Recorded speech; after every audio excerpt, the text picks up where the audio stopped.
Edição especial da EMA com a fala de Lula à nação. Minhas amigas e meus amigos, nos últimos meses uma tristeza infinita vem apertando meu coração. O Brasil está vivendo um dos piores períodos de sua história. Com quase 130 mil mortos e mais de 4 milhões de pessoas contaminadas, despencamos em uma crise sanitária, social, econômica e ambiental nunca vista. Mais de 200 milhões de brasileiros e brasileiras acordam todos os dias, sem saber se seus parentes, amigos ou eles próprios estarão saudáveis e vivos à noite.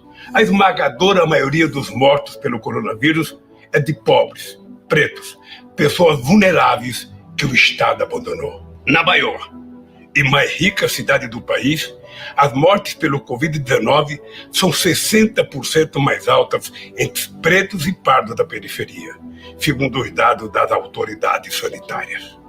Cada um desses mortos que o governo federal trata com desdém tinha nome, sobrenome, endereço, tinha pai, mãe, irmão, filho, marido, esposa e amigos. Dói saber que dezenas de milhares de brasileiros e brasileiras não puderam se despedir de seus entes queridos. Eu sei o que é esta dor. Teria sido possível, sim, evitar tantas mortes. Estamos entregues a um governo que não dá valor à vida e banaliza a morte. Um governo insensível, irresponsável e incompetente, que desrespeitou as normas da Organização Mundial da Saúde e converteu o coronavírus em uma arma de destruição em massa.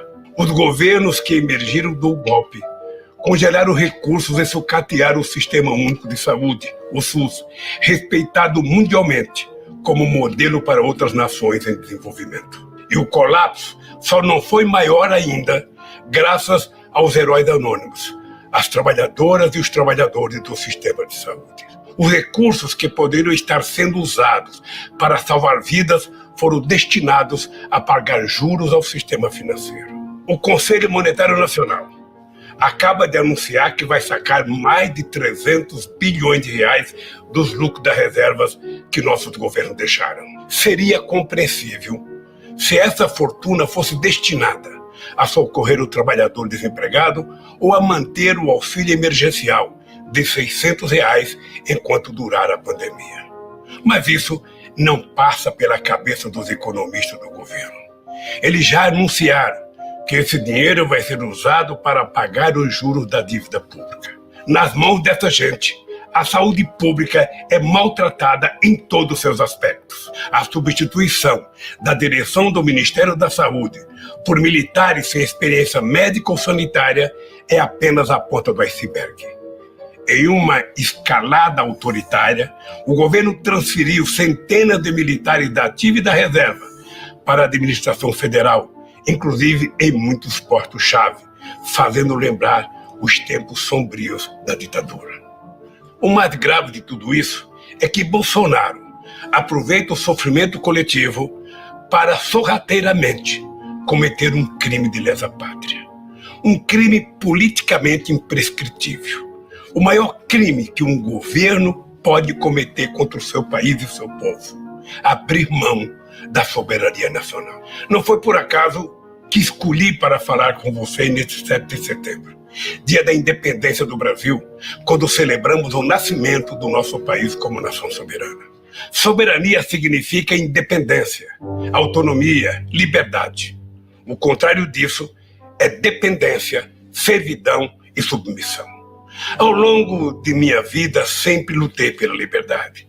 Liberdade de imprensa, liberdade de opinião, liberdade de manifestação e de organização, liberdade sindical e liberdade de iniciativa.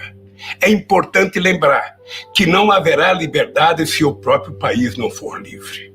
Renunciar à soberania é subordinar o bem-estar e a segurança do nosso povo aos interesses de outros países. A garantia da soberania nacional não se resume à importantíssima missão de resguardar nossas fronteiras terrestres e marítimas e nosso espaço aéreo. Supõe também defender nosso povo, nossas riquezas minerais, cuidar das nossas florestas, dos nossos rios, da nossa água. Na Amazônia, devemos estar presentes com cientistas, antropólogos e pesquisadores dedicados a estudar a fauna e a flora e a empregar esse conhecimento na farmacologia, na nutrição e em todos os campos da ciência, respeitando a cultura e a organização social dos povos indígenas. O governo atual subordina o Brasil aos Estados Unidos de forma humilhante e submete nossos soldados e nossos diplomatas a situações vexatórias e ainda ameaça envolver o nosso país em aventuras militares contra os nossos vizinhos, contrariando a própria Constituição para atender aos interesses econômicos e estratégicos militares norte-americanos. A submissão do Brasil aos interesses militares de Washington foi escancarada pelo próprio presidente ao nomear um oficial general das Forças Armadas Brasileiras para servir no Comando Militar Sul dos Estados Unidos, sob as ordens de um oficial americano. Em outro atentado à soberania nacional, o atual governo assinou com os Estados Unidos um acordo que coloca a base aeroespacial de Alcântara sob o controle de funcionários norte-americanos e que priva o Brasil de acesso à tecnologia mesmo de terceiros países.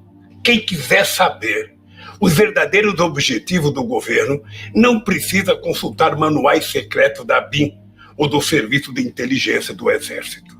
A resposta está todos os dias no Diário Oficial, em cada ato, em cada decisão, em cada iniciativa do presidente e de seus assessores, banqueiros e especuladores que ele chamou para dirigir nossa economia. Instituições centenárias, como o Banco do Brasil, a Caixa Econômica Federal e o BNDES, que se confundem com a história do desenvolvimento do país, estão sendo esquartejadas e fatiadas ou simplesmente vendidas a preço vil. Bancos públicos não foram criados para enriquecer famílias. Eles são instrumento do progresso, financiam a casa do pobre, a agricultura familiar, as obras de saneamento e a infraestrutura essencial ao desenvolvimento. Se olharmos para o setor energético, veremos uma política de terra arrasada igualmente predadora. Depois de colocar à venda por valores ridículos as reservas do pré-sal, o governo desmantela a Petrobras. Venderam a distribuidora e os gasodutos foram alienados. As refinarias estão sendo esquartejadas. Quando só restarem os cacos, chegarão as grandes multinacionais para arrematar o que tiver sobrado de uma empresa estratégica para a soberania do Brasil. Meia dúzia de multinacionais ameaçam a renda de centenas de bilhões de reais do petróleo e do pré-sal, recursos que constituiriam um fundo soberano para financiar uma revolução educacional e científica.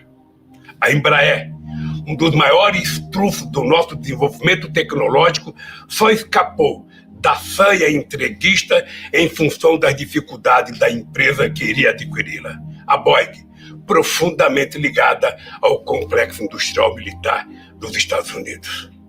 O desmanche não termina aí. O furor privatista do governo pretende vender na Bacia das Almas a maior empresa de geração de energia da América Latina, a Eletrobras, uma gigante com 164 usinas, 2 delas termonucleares, responsável por quase 40% da energia consumida no Brasil. A demolição das universidades, da educação e o desmonte das instituições de apoio à ciência e tecnologia, promovido pelo governo, são ameaça real e concreta à nossa soberania. Um país que não produz conhecimento, que persegue seus professores e pesquisadores, que corta a bolsa de pesquisa e nega ensino superior à maioria de sua população, está condenada à pobreza e à eterna submissão. A obsessão destrutiva desse governo deixou a cultura nacional entregue a uma sucessão de aventureiros. Artistas intelectuais clamam pela salvação da Casa de Rio Barbosa, da Funarte, da Ancine. A Cinemateca Brasileira, onde está depositado um século da memória do cinema nacional, corre o sério risco de ter o mesmo destino trágico do Museu Nacional. Minhas amigas e meus amigos, no isolamento da quarentena, tenho refletido muito sobre o Brasil e sobre mim mesmo. Sobre meus erros e acertos e sobre o papel que ainda pode me caber na luta do nosso povo por melhores condições de vida. Decidi me concentrar ao lado de vocês na reconstrução do Brasil como nação independente, com instituições democráticas, sem privilégios oligárquicos e autoritários, um verdadeiro Estado democrático de direito, com fundamento na soberania popular. Uma nação votada para a igualdade e o pluralismo. Uma nação inserida numa nova ordem internacional, baseada no multilateralismo, na cooperação e na democracia, integrada na América do Sul e solidária com outras nações em desenvolvimento. O Brasil que quero reconstruir com vocês é uma nação comprometida com a libertação do nosso povo, dos trabalhadores e dos excluídos. Dentro de um mês, vou fazer 75 anos. Olhando para trás, só posso agradecer a Deus, que foi muito generoso comigo. Tenho que agradecer a minha mãe, Dona Lindu, por ter feito de um pau de arara sem diploma um trabalhador orgulhoso, que um dia viraria presidente da República. Por ter feito de mim um homem sem rancor e sem ódio. Eu sou o menino que desmentiu a lógica, que saiu do porão social e chegou ao andar de cima sem pedir permissão a ninguém, só ao povo. Não entrei pela porta dos fundos, entrei pela rampa principal, e isso os poderosos jamais perdoaram. Reservaram para mim o papel de figurante, mas virei protagonista pelas mãos dos trabalhadores brasileiros. Assumi o governo disposto a mostrar que o povo cabia sim no orçamento. Mais do que isso, provei que o povo é um extraordinário patrimônio, uma enorme riqueza. Com o povo, o Brasil progride, se enriquece, se fortalece, se torna um país soberano e justo. Um país em que a riqueza produzida por todos seja distribuída para todos, mas em primeiro lugar para os explorados, dos oprimidos e os excluídos. Todos os avanços que fizemos sofreram encarniçada oposição das forças conservadoras, aliadas aos interesses de outras potências. Eles nunca se conformaram em ver o Brasil como um país independente e solidário com seus vizinhos latino-americanos e caribenhos, com os países africanos, com as nações em desenvolvimento. É aí, nessas conquistas dos trabalhadores, nesse progresso dos pobres, no fim da subserviência, é aí que está a raiz do golpe de 2016. Aí está a raiz dos processos armados contra mim, da minha prisão ilegal e da proibição da minha candidatura em 2018. Processos que agora todo mundo sabe contaram com a criminosa colaboração secreta de organizações de inteligência norte-americanos. Ao tirar 40 milhões de brasileiros da miséria, nós fizemos uma revolução neste país, uma revolução pacífica, sem tiros nem prisões. Ao ver que esse processo de ascensão social dos pobres iria continuar, que a afirmação da nossa soberania não iria ter volta, os que se julgam donos do Brasil, aqui dentro e lá fora, resolveram dar um basta. Nasce aí o apoio dado pelas elites conservadoras a Bolsonaro. Aceitaram como natural sua fuga dos debates, derramaram o rio de dinheiro nas indústrias das fake news, fecharam os olhos para seu passado aterrador, fingiram ignorar seu discurso em defesa da tortura e a apologia pública que ele fez do estupro. As eleições de 2018 jogaram o Brasil em um pesadelo que parece não ter fim. Com a ascensão de Bolsonaro, milicianos, atravessadores de negócios e matadores de aluguel saíram das páginas policiais e aparecem nas colunas políticas. Como no filme de terror, as oligarquias brasileiras pariram um monstrengo que agora não consegue controlar, mas que continuarão a sustentar enquanto seus interesses estiverem sendo atendidos. Um dado escandaloso ilustra essa conivência. Nos 4 primeiros meses da pandemia, 40 bilionários brasileiros aumentaram suas fortunas em 170 bilhões de reais. Enquanto isso, a massa salarial dos empregados caiu 15% em um ano, o maior tombo já registrado pelo IBGE. Para impedir que os trabalhadores possam se defender dessa pilhagem, o governo asfixia os sindicatos, enfraquece as centrais sindicais e ameaça fechar as portas da Justiça do Trabalho. Querem quebrar a coluna vertebral do movimento sindical, o que nem a ditadura conseguiu. Violentar a Constituição de 88. Repudiaram as práticas democráticas, implantaram um autoritarismo obscurantista que destruiu as conquistas sociais alcançadas em décadas de lutas. Abandonaram uma política externa altiva e ativa, em favor de uma submissão vergonhosa e humilhante. Este é o verdadeiro e ameaçador retrato do Brasil de hoje. Tamanha calamidade terá que ser enfrentada com um novo contrato social que defenda os direitos e a renda do povo trabalhador. Minhas amigas e meus amigos, minha longa vida, aí incluídos os quase 2 anos que passei em uma prisão injusta e ilegal, me ensinou muito. Mas tudo que fui, tudo que aprendi, cabe num grão de milho se essa experiência não for colocada a serviço dos trabalhadores. É inaceitável que 10% da população viva às custas da miséria de 90% do povo. Jamais haverá crescimento e paz social em nosso país, enquanto a riqueza produzida por todos for parar nas contas bancárias de meia dúzia de privilegiados.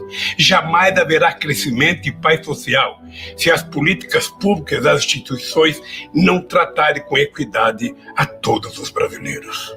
É inaceitável que os trabalhadores brasileiros continuem sofrendo os impactos perversos da desigualdade social. Não podemos admitir que nossa juventude negra tenha suas vidas marcadas por uma violência que beira genocídio. Desde que vi, naquele terrível vídeo, os 8 minutos e 43 segundos de agonia de George Floyd, não paro de me perguntar: quantos George Floyd nós tivemos no Brasil? Quantos brasileiros perderam a vida por não serem brancos? Vidas negras importam, sim, mas isso vale para o mundo, vale para os Estados Unidos e vale também para o Brasil.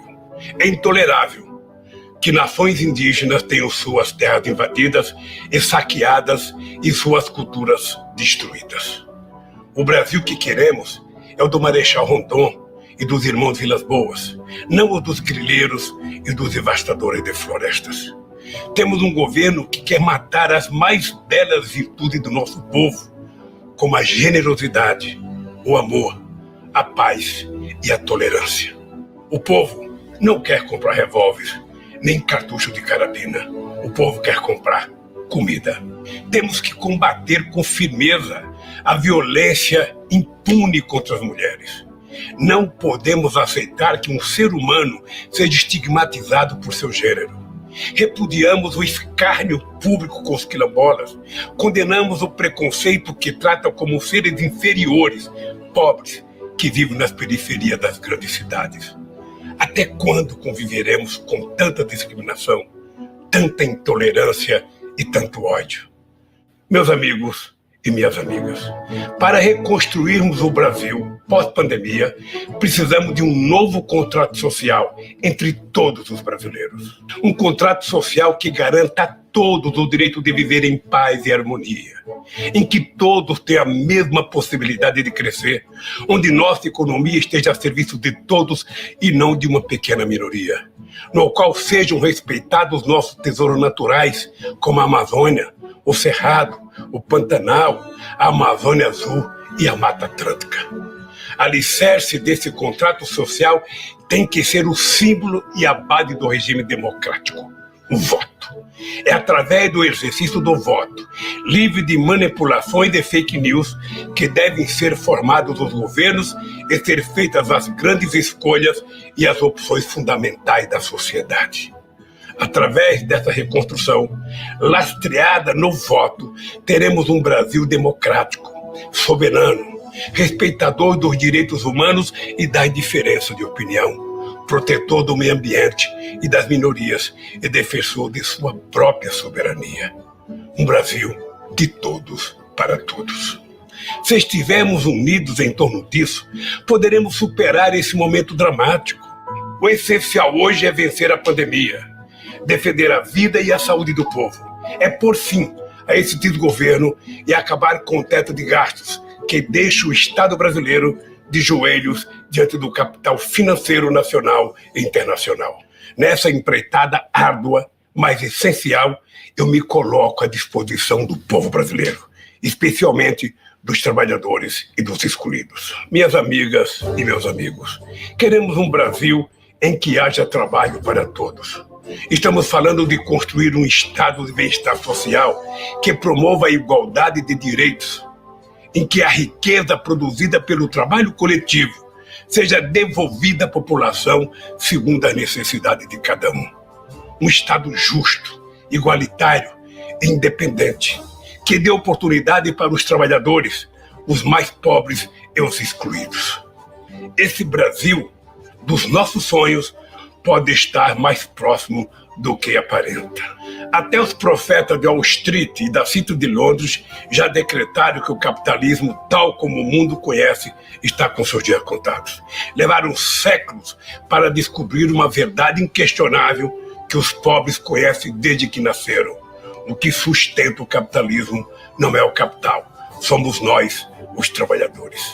É nessa hora que me vem à cabeça esta frase que li num livro de Victor Hugo, escrito há 1 século e meio, e que todo trabalhador deveria levar no bolso, escrita em um pedacinho de papel para jamais esquecer.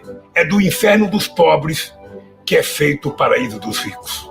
Nenhuma solução, porém, terá sentido sem o povo trabalhador como protagonista. Assim como a maioria dos brasileiros, não acredito e não aceito os chamados pactos pelo alto com as elites. Quem vive do próprio trabalho não quer pagar a conta dos acertos políticos feitos no andar de cima. Por isso, quero reafirmar algumas certezas pessoais. Não apoio, não aceito e não subscrevo qualquer solução que não tenha participação efetiva dos trabalhadores. Não contem comigo para qualquer acordo em que o povo seja mero coadjuvante. Mais do que nunca, estou convencido de que a luta pela igualdade social passa, sim, por um processo que obriga os ricos a pagar impostos proporcionais às suas rendas e às suas fortunas.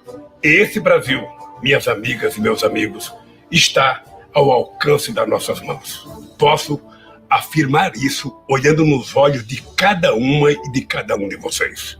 Nós provamos ao mundo que o sonho de um país justo e soberano pode sim se tornar realidade. Eu sei, vocês sabem, que podemos de novo fazer do Brasil o país dos nossos sonhos. E dizer do fundo do meu coração, estou aqui, vamos juntos reconstruir o Brasil. Ainda temos um longo caminho a percorrer juntos. Fiquem firmes, porque juntos nós somos fortes. Viveremos e venceremos.